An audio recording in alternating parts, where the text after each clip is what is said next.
Okay, we have our quilt top assembled as far as the center part of it, but now we're going to start putting our borders on all sides to frame it in. The first border we have is this green color, and we want a 1-inch finished border, so we need to cut strips that are 1.5 inches. We're going to measure the quilt in the middle from side to side, and we'll add that much to the top and bottom.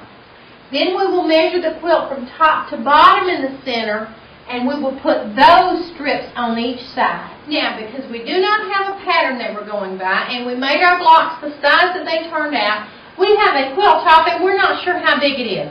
So we're going to measure from side to side to find out how long to make our borders. And I have measured, it was 40 3/4 inches. Now when you're doing this part, you need to keep paper and pencil handy so you can write these amounts down, because you will not remember them. You're going to constantly be doing amounts from now on to get these borders on. So write it on a piece of paper. When you get your next amount, put it under. You know that you've always got to go by the number at the bottom. So we're going to keep our numbers there. I have cut my 2 strips. I've put one on the bottom here. I'm going to put this next one on the top. Then I will measure from the top of the green to the bottom of the green, and that is the length I need for the 2 side pieces. I've already cut strips.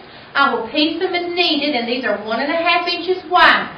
They will wind up a 1-inch border when it's finished. So I'll do that now, and then when we get back, we'll see how it looks.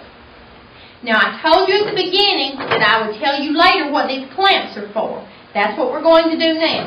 When I put my border strips on, I get me a place that I can spread it out. It's a tabletop, or I use my long arm machine frame, whatever I need. You can do it on the floor. But you want to lay your strip here that you've already measured and cut, and we're going to pin it to one end. And I like to use 2 pins. Come in just far enough to get 2 pins. We do that second pin. Then we're going to hook this to the table with this clamp between those 2 pins, just enough to hold it taut. Now we come down here. We're going to do 2 pins.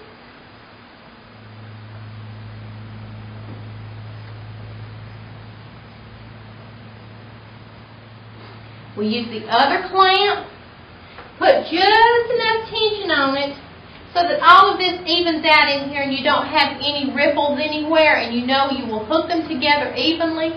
Now this is the first part of this quilt we've used a pin on, and it's probably about the only part of the borders because they're so long. Now I'm going to pin it often enough to know that I'm not going to wind up with a gather at the end. You don't have to use a tremendous amount of pins, maybe every 6 inches or so. And then we'll sew this together. Remove your pins before you go over them. When you get to the pin, stop just before.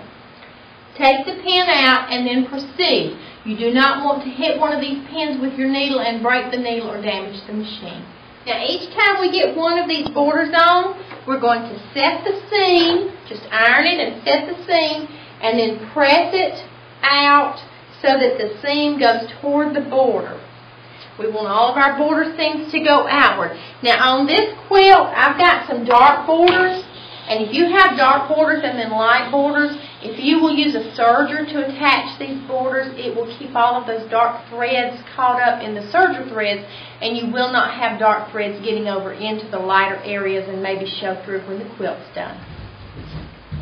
Alright, we've gotten the first border on. We're ready for the light colored border. We're going to do the same thing. We're going to measure from this side to this side, and we're going to write that amount down. Then we're going to measure it again to make sure we did get it right. Measure it twice and cut it once. 42 5/8. And we'll get this border on. We finally got all the borders on our quilt. I did not show you every single border because all it is measuring, and you put the top and bottom, and then you measure this way and you do the 2 sides. You can put as many borders on your quilt as you want to, It's nice to vary the sizes of them. To me, a border can make the quilt. You can have a pretty inside, but the border can just set it off. There are no strict rules about it. There are no quilt police out there waiting to catch you doing something you shouldn't. Please take these patterns and go with ideas and make something unique of your own. If you have any questions, please contact me. My number will be at the end of the show, and I'll be glad to help you with anything I can. And until I see you again, happy quilting. I hope you get this finished and quilted, and on a future show, I will show a binding episode where I can show you how to make pretty mitered corners on your finished quilt. Good luck with your quilt, and happy quilting.